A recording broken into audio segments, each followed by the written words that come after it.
Here's an exclusive Spotlight PA investigative report. I'm Spotlight PA correspondent Mitch Blocker. Our statewide investigation into the Commonwealth's medical marijuana program has lawmakers calling for changes to protect patients.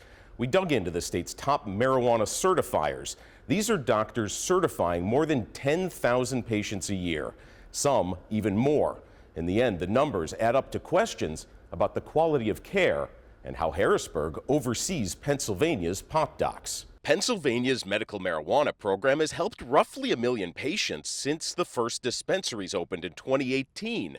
But a Spotlight PA investigation revealed the State Department of Health has done little to screen doctors who want to join the program. What qualifies a doctor to prescribe marijuana? You have to basically have a medical license that's in good standing. Spotlight PA's Ed Mahan found doctors with histories of disciplinary action, including issues that could raise questions about their fitness, approved to certify patients. According to the Department of Health's data, a small number of doctors issue a significant share of medical marijuana certifications.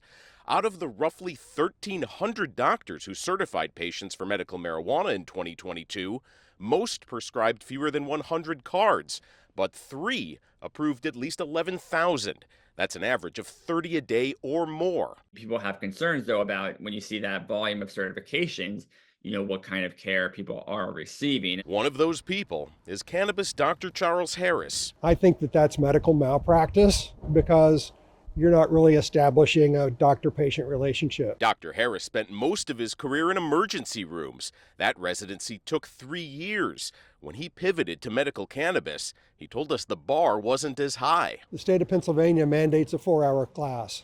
So after 4 hours, I was a cannabis specialist. It took me 3 years to become an emergency specialist. Harris will certify about 1,000 marijuana patients this year. He believes that's a responsible number. We get a reputation as cannabis doctors of being kind of, just a card factory. Those doctors that are, certifying 12,000 patients a year, they really, provide a lot of evidence to support that. Health department officials caution drawing care-based conclusions based on the number of certifications alone.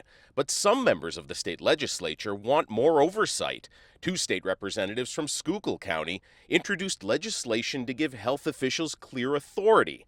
Their bill would empower state regulators to limit the number of cards doctors can certify. Passing legislation is a great first step, but the implementation, funding it, getting some people to go out into the community and review some charts, talk with patients, I think would be a huge benefit for the program and especially for the patients. As other states legalize recreational marijuana, advocates and policymakers wonder if Pennsylvania will follow suit. In the meantime, our spotlight is trained on Harrisburg, watching how any new oversight shapes our medical marijuana program for years to come. I'm sure there's going to be a renewed push for legalization across the board in Pennsylvania. So I think understanding how the medical marijuana program is operating is even more important for those discussions. Appreciate you, Ed. Thanks for taking the time. Thanks so much, Mitch.